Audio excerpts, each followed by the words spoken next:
Assalamualaikum warahmatullahi wabarakatuh.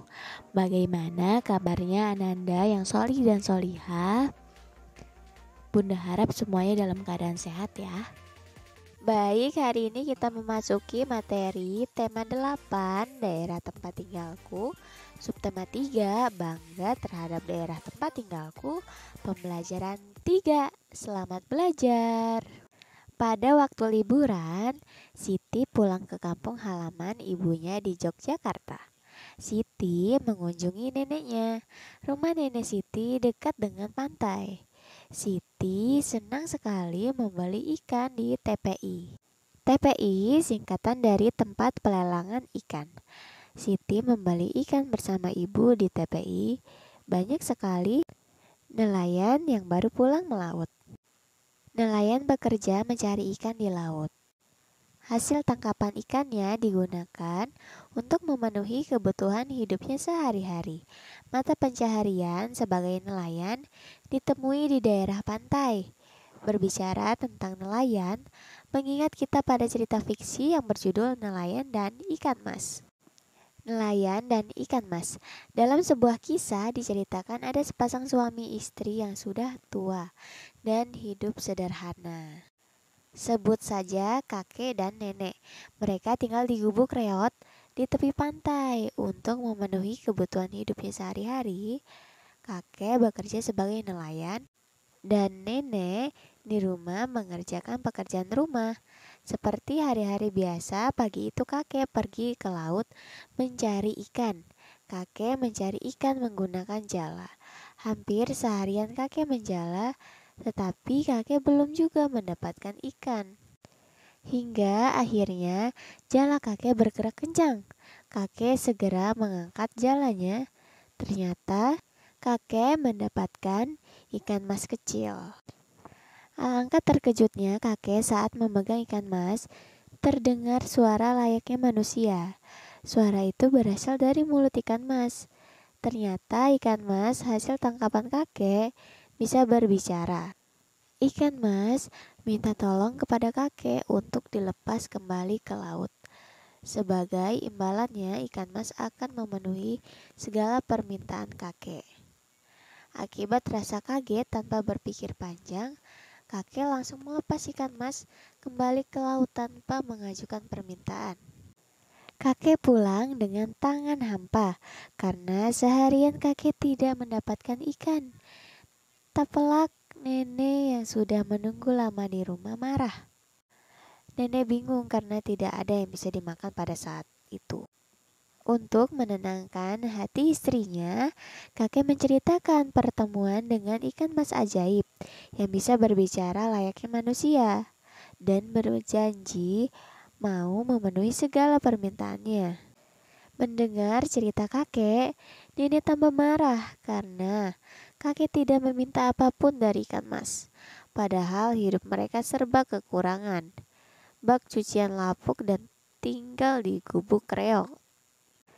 Baiklah, singkat cerita yang tadi sudah Bunda bacakan yang berjudul Nelayan dan Ikan Mas. Di sini Bunda ada pertanyaan. Mengapa nelayan dan ikan mas disebut sebagai cerita fiksi? Alasannya karena merupakan cerita rekaan yang dibuat oleh pengarang berdasarkan imajinasinya.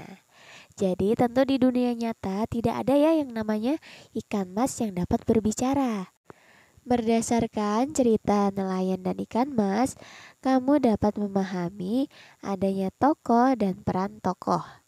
Dalam cerita fiksi, tokoh memegang peranan penting. Tokoh akan membuat suatu cerita lebih hidup dan menarik seolah-olah terjadi di alam nyata.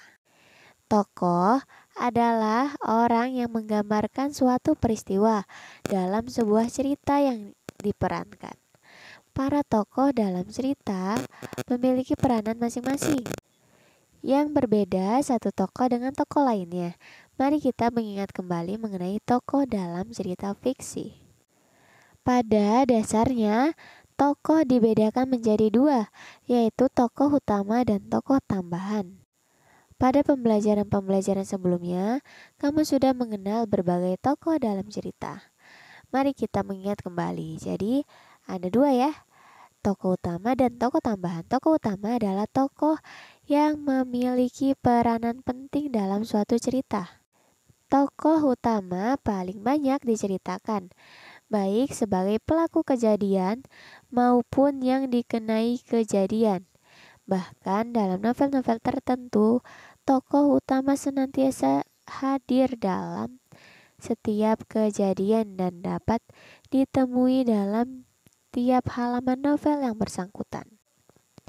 Tokoh juga dapat dibedakan berdasarkan peran tokoh dalam sebuah cerita, yaitu tokoh protagonis dan antagonis.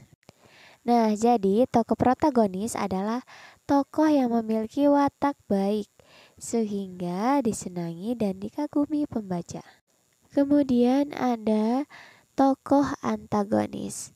Tokoh antagonis adalah tokoh yang tidak disenangi pembaca karena perannya tidak sesuai yang didambakan pembaca.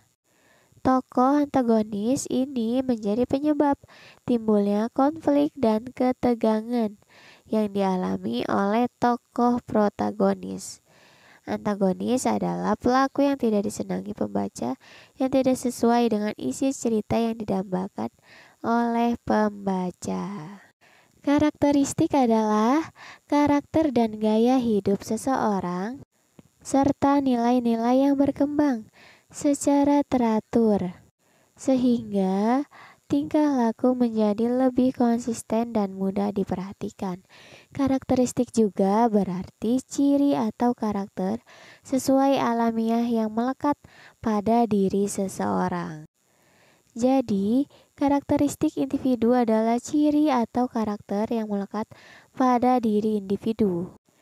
Dalam masyarakat Indonesia yang beragam jenisnya, diantaranya fisik, jenis kegemaran, pekerjaan, ras, suku, pengetahuan, dan agama atau kepercayaan. Karakteristik masyarakat Indonesia bukan penghambat persatuan dan kesatuan bangsa Indonesia. Keragaman karakteristik masyarakat Indonesia juga bukan sumber timbulnya konflik atau masalah. Sebaliknya, keragaman karakteristik masyarakat Indonesia merupakan kekayaan khazanah budaya bangsa yang dapat memperkukuh persatuan dan kesatuan Indonesia. Kita sebagai warga negara Indonesia hendaknya saling menghormati perbedaan karakteristik antar masyarakat. Banyak manfaat atas keragaman karakteristik masyarakat Indonesia. Beberapa manfaat yang dimaksud sebagai berikut. Dapat belajar saling menghargai karakter setiap individu. Yang kedua, belajar bersosialisasi. Yang ketiga, belajar toleransi. Yang keempat, saling melengkapi sesama individu. Yang kelima, hidup rukun dalam masyarakat. Pekerjaan merupakan salah satu karakteristik individu dalam masyarakat. Misalnya, petani merupakan pekerjaan mayoritas bangsa Indonesia sebagai negara agraris. Nelayan adalah pekerjaan yang ditekuni oleh masyarakat di daerah pantai. Adapun di daerah pegunungan, sebagian warganya menggarap perkebunan. Banyak ragam pekerjaan dalam masyarakat. Pekerjaan yang ditekuni masyarakat sesuai dengan kondisi lingkungan alam sekitar. Pekerjaan merupakan salah satu bentuk kegiatan ekonomi. Ingatkah kamu yang dimaksud dengan kegiatan ekonomi? Kegiatan ekonomi adalah semua kegiatan yang dilakukan oleh manusia untuk memenuhi kebutuhan hidupnya. Pada dasarnya manusia bekerja untuk memenuhi kebutuhan hidupnya. Jadi, pekerjaan merupakan salah satu bentuk kegiatan ekonomi. Pada dasarnya, pekerjaan dibedakan menjadi dua, sebagai pekerjaan yang menghasilkan barang. Pekerjaan yang menghasilkan barang adalah pekerjaan yang menghasilkan suatu barang yang bisa dipergunakan oleh seseorang. Contohnya, petani menghasilkan padi dan jagung, nelayan menghasilkan ikan, peternak menghasilkan daging, susu, dan wool, penjual kue dan perajin. Kemudian, ada pekerjaan yang menghasilkan jasa. Pekerjaan yang menghasilkan jasa adalah pekerjaan yang hasilnya bukan berupa barang, tetapi hasil pekerjaannya dapat dinikmati dan dirasakan orang lain. Contohnya guru, dokter, perawat, tukang potong rambut, polisi, tentara, dan seniman. Jenis pekerjaan jasa ini dibutuhkan masyarakat luas, terutama di bidang pendidikan, pelayanan kesehatan, layanan transportasi, ketertiban keamanan, serta pariwisata. Oleh karena itu, pekerjaan yang menghasilkan jasa disebut dengan pekerjaan yang berkaitan dengan sosial budaya. Baik, mungkin itu saja pembelajaran kita hari ini. Bunda cukupkan ya. Wassalamualaikum warahmatullahi wabarakatuh.